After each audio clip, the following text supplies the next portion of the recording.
Welcome to the debate.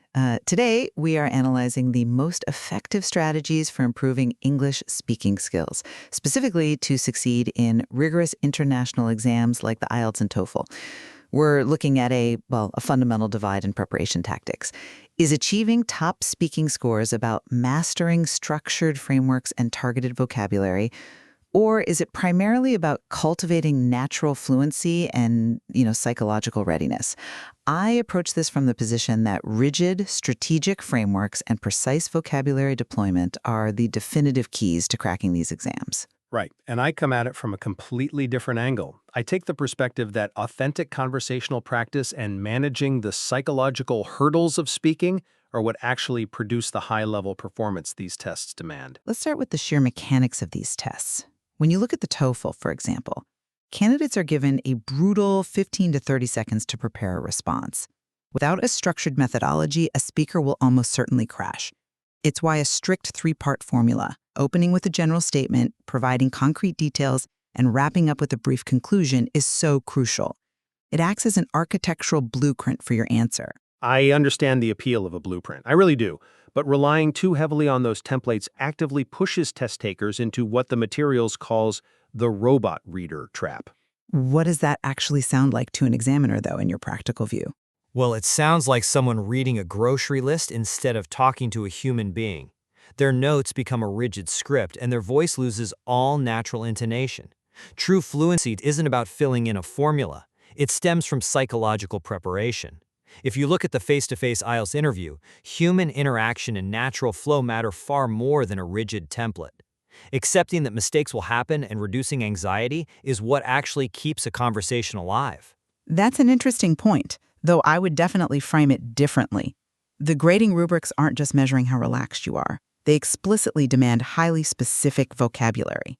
To hit an IELTS band 8 or 9, the criteria dictate using idiomatic language naturally and accurately.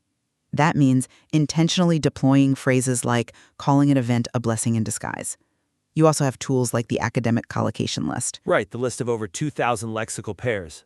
Exactly. And for those unfamiliar, a lexical pair is just knowing which words naturally belong together, like saying heavy rain instead of thick rain.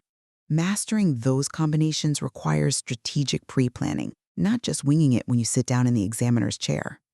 I'm sorry, but I just don't buy that memorizing lists is the answer. Let me tell you why. Randomly inserting idioms like a blessing in disguise can easily backfire. If a student forces that phrase into a question about their favorite food, it immediately sounds unnatural. The actual fluency criteria prioritize speaking at length without noticeable effort and managing communication breakdowns. But how do you manage a breakdown in 15 seconds without a structural plan? By developing psychological resilience. What happens when you inevitably forget a word mid-sentence? Knowing how to naturally describe it using synonyms or antonyms is a resilience skill. It's not something you pull from a memorized collocation list. I see why you think that, but let me give you a different perspective on handling those specific breakdowns. Take IELTS Speaking Part 2, where you have to speak for a full 2 minutes.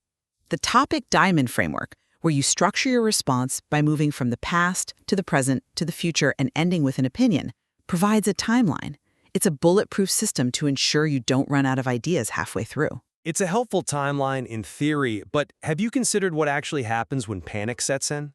We've all seen the 60-second sprint. The timer starts, the candidate panics, and they speed talk through that entire topic diamond in 1 minute, leaving dead silence.